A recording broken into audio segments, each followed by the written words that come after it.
না আমি কথা তো আমি পরে বলবো।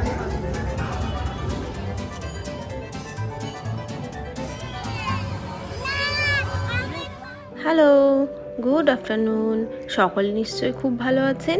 কে ফর কিউর একটি নতুন ব্লগ ভিডিওয়ে সবাইকে অনেক স্বাগতম। মাম্মা তুমি কোথায় যাচ্ছ? তোমার ভালো লাগছে? তো আজ বিকেলবেলা হতেই আমরা সকলে বেরিয়ে পড়লাম। আজ যাব একটু বাবা রামদেবের মন্দিরে বা কানকি ধাম। এটি কানকিতে অবস্থিত। বলতে বলতে দেখুন আমরা কিন্তু পৌঁছেও গেছি। এটি ছিল মন্দিরটির মূল গেট।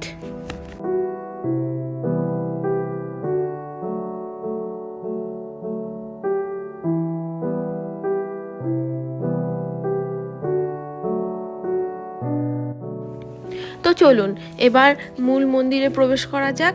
আর দেখুন আমার মেয়ে কিন্তু প্রথমেই জেঠুর কোলে উঠে পড়েছে। ও কোথাও গেলে না একদম হাঁটতে চায় না। এটি কিন্তু আমাদের খুব সমস্যায় ফেলে, তাও কি করা যাবে না। এই যে আমরা মূল মন্দিরে প্রবেশ করেছি। এই মন্দিরটি কিন্তু অনেক বড় এরিয়া জুড়ে অবস্থিত। তো আপনারা হয়তো কম বেশি অনেকেই বাবা রামদেব এই ঠাকুরের কথা না জেনেই থাকবেন, কারণ এটি বিশেষত গুজরাট এবং রাজস্থানের দিকেই বেশি পূজিত হয়।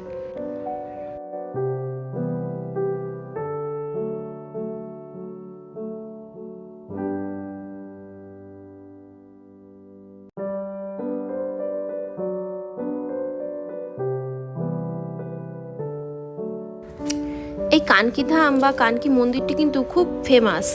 এখানে কিন্তু সবসময় যখনই আসি প্রচুর ভক্তবৃন্দদের দেখা যায়।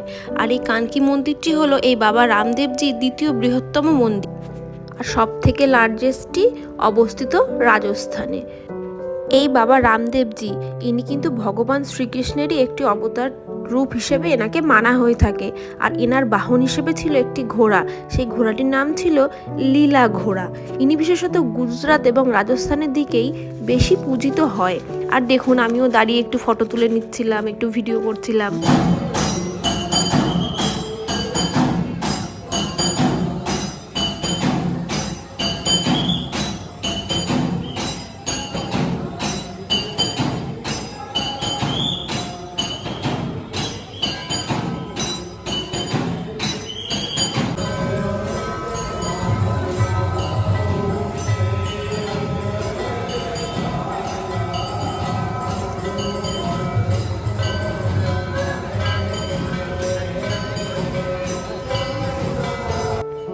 আমরা কিন্তু গেছিলাম খুব ভালো টাইমে, একদম সন্ধ্যা আরতির সময়ে। আর এই কাসর ঘন্টার আওয়াজে মনটা যেন একদম ভরে যায়। আর দেখুন এদিকে ছিল চিলড্রেন্স পার্ক।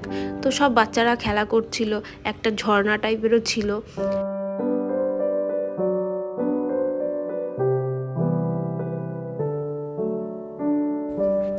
ফুলগুলো কি সুন্দর না, একদম লাগছে মিনি গাঁদা ফুল।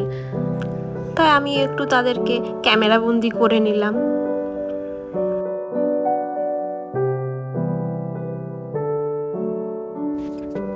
এইদিকে দেখুন আমার মেয়ে পোজ দিয়ে দাঁড়িয়ে আছে, আর আমার মেয়ের ঠাম্মি মানে আমার শাশুড়ি মা মেয়ের ফটো তুলছে। তো অনেকটা টাইম হয়েছে, এবার আমাদের তো ফিরতে হবে। কিন্তু আমার মেয়ে একদমই কিন্তু বাড়ি যেতে রাজি নয়। কারণ হলো এই যে এত খেলার জিনিস, এগুলো ছেড়ে কোনো বাচ্চাই কি বাড়ি যেতে চায়? কিন্তু তাও ফিরতে তো হবেই না।